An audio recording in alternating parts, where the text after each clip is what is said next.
So mainit nga po na banta ang sinabi mga idol ng dating world title challenger na si McCrory sa ating pambato na si Mike Magsayo para sa bakbakan nila mamaya sa Sopa Boxing 5 kung saan mga idol excited na daw si McCrory na makalaban si Magsayo. Ito na daw ang pagkakataon nito mga boss para makabalik sa drawing board matapos ang knockout loss nito kontra kay Lamont Roach sa WBE title fight. Pinangako ni McCrory mga idol na plano nito makipag-usakan kay Magsayo sa gitna ng ring at ibigay sa mga boxing fans ang laban na gusto nila makita. Hindi talaga biro kalaban ng Irish boxer na to. Hindi ito easy fight para kay Magsayo. Pinanood natin ang laban ni McCrory kay Roach mga boss. Kung saan meron talaga swabe na galawan si McCrory sa bakbakan, agresibo, kaliwete at malakas sumuntok. Medyo nahirapan pa nga si Roach sa unang bahagi ng laban sa kanya. Nakabawi na lang talaga ito mga idol at napuruhan si McCrory kaya nakuha nito ang knockout. Parang Julio Cia ang galawan ni McCrory mga idol na kaliwete version at alam naman natin mga boss na tinumba ni Julio Cia si Magsayo dahil sa pressure nito sa Pinoy. Kailangan talaga gamitin ni Magsayo mga idol ang turo sa kanya ng ating pambansang kamao Manny Pacquiao na side to side ng galawan at huwag ipermi ang ulo sa harapan ng kalaban.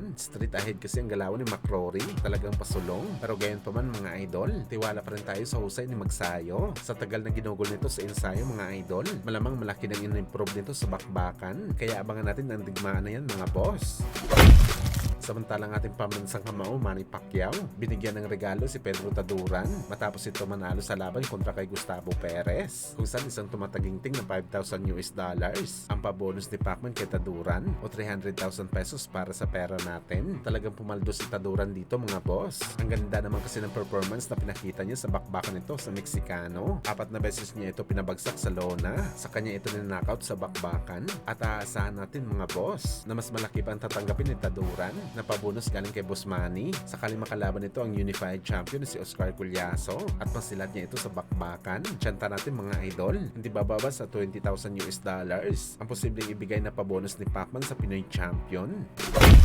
Sa kabilang banda naman mga idol, matapos nga po mapakomento si Cuadro Alas Eds My Boy sa mga Pinoy boxer na ginagawang praktisan daw ng mga Japanese fighters sa bakbakan na para kay Casimero mga idol, hindi daw siya kabilang sa mga Pinoy boxer na to pero meron isang boxing fan mga idol ang sumupla kay Cuadro Alas. Aniya baka nakakalimutan daw ni Casimero ang laban nito kay Kamida, ang nag-iisang hapon na tumalo kay Casimero sa bakbakan kung saan talagang na-debunk dito si Alas mga boss sa sinabi ng isang boxing fan. Hindi naman kasi natin pwede sabihin mga idol na hindi totoo ang sinabi ng isang boxing fan dahil on record dito mga idol, tinalo at nasugatan talaga si Casimero sa laban nito kay Kamida. Kahit sabihin man natin mga idol na takbuhin kasi ang galawan ni Kamida, pero sa huli mga idol lumamang ito at nanalo kay Casimero sa bakbakan.